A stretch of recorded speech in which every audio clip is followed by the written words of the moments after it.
Assassin's Creed Rogue was a huge opportunity to discuss the moral ambiguity of the Assassin-Templar conflict that was not really explored in most Assassin's Creed games. However, it sadly failed to achieve what it wanted to do, and in this video I will explain why I feel this way. So without further ado, let's get on with the video. First of all, the assassins were not acting like themselves in this game and were going against pretty much everything the Brotherhood stood for. Like, why in the world were they setting up gangs in the middle of New York while terrorizing people for everyone to see out in the open, while also wearing yellow robes that make them stand out a bit too much? That already breaks two tenets of the creed being hiding in plain sight and staying your blade from the flash of innocence. It's impossible to explore both sides of the conflict when the assassins are not even acting like themselves. On top of this, the Templar ideology wasn't explored enough and Shay did not really give much thought to it. He just wanted to stop the assassins from harming innocents and that was about it. The Templar was just there to provide him some resources. The assassins also were very blind to the error of their ways and just wanted to unearth precursor artifacts even though there was evidence right in front of them that tampering with them results in dire consequences. The main assassins being Hope, Kasigawase, Liam and Chevalier were not too interesting as well due to them being one-dimensional and not really being explored much, and you don't really feel like much of a bond with them. The same can be said for Adewale, who was for some reason leading the French into battle.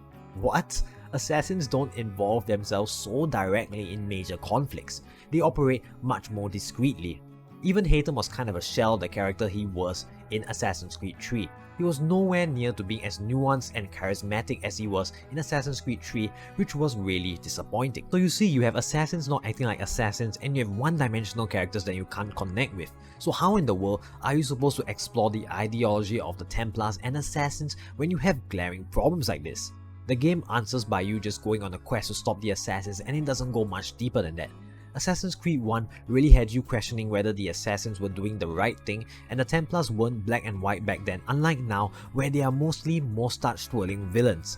Even Assassin's Creed 3 does a better job than Rogue at exploring the nuance between the assassins and Templars by using Haytham and Connor in an efficient way. This game really failed at having a deeper meaning to this conflict, which is why it kinda disappointed me. The modern day was also disappointing as it had almost no direction after Black Flag started the trend of the faceless protagonist.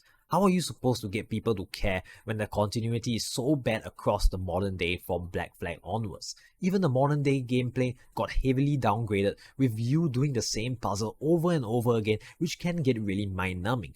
At least you will get some lore bits here and there, but playing the same puzzle all the time can really get so boring. So yeah, modern day wasn't too good either. What a surprise. One thing I kinda like about the game though was its stealth. You had a lot of tools at your disposal such as the air rifle, grenade launcher and of course your rope dart. These gave you many options to tackle stealth, which was great. I love the new grenade edition where you could take out massive amounts of enemies with the shrapnel but risk detection, or you could also be stealthy by using the sleep or berserk grenade. You could get very creative at times and they were very helpful in keeping you incognito.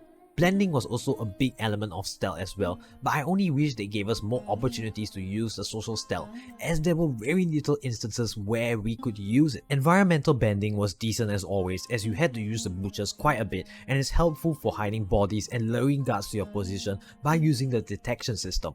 A new addition I really liked was how we had assassins hunting us and now we had to be on the watch for them as they were almost stalking every part of the map. They used a mechanic of the AC multiplayer game which was a nice callback, and these interactions kept you on your toes while you were carrying out a gang hideout or doing your regular mission. My only problem with this is that it got quite predictable after a while and it's quite easy to counter. If they ever bring back this mechanic, I hope they make the enemies a bit tougher and a bit harder to predict. I also like how they made the gang leaders more difficult to assassinate due to them being able to detect you very easily. It brought more challenge to the stealth system, which is a great thing since the stealth in Assassin's Creed games can be quite easy at times. I also like how the game encourages you to use stealth by giving you extra monetary rewards if you don't get detected. Despite some minor problems in the system, I think it's quite decent overall, as you know it's mostly Black Flag system and you could even argue that it has one of the better stealth systems in this franchise. The combat is just alright I guess. It's your classic AC combat system where you counter kill and see how long you can keep up your streak for. My problem with this system is that it's a little bare bones and a bit too easy for my liking, which results in the combat getting a bit stale in the later parts of the game. There is almost no risk of death unless it's your first Assassin's Creed game and you are not used to the controls. At least they kinda address this issue in the newer games. The ship combat though is brilliant, and that's cause it uses Black Flag's wonderful combat system. It works well and it feels good to use, which really makes you feel like you're on a real simulation of what ship battle used to look like in the 1700s. What's also great is that Rogue decided to expand on Black Flag's ship combat by making the ship more powerful and adding new weapons like the burning oil and the Parkour gun. These are some small changes, but I think it adds to the overall experience of this combat system. I really hope they manage to bring back this level of ship combat in some way in the future. I know they technically tried in Assassin's Creed Odyssey and Origins, but the ship combat in those games were inferior in my opinion. The parkour system, while not being the greatest in the series, is still much better than what we have right now. You still have your side and back ejects, but it's much more difficult to perform them as Ubisoft was changing the entire system.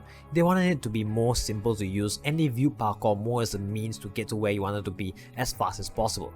I still like this new system though, as you still have tons of player choice with back and side ejects, plus you could jump from anywhere you wanted, which was kind of stripped from you a bit in the newer entries. They even tried to add new stuff in by trying to put swinging ropes in some of the warehouses. It's a shame they did not use the mechanic enough, cause it helped make the parkour feel more smoother and more exciting since there's a new element.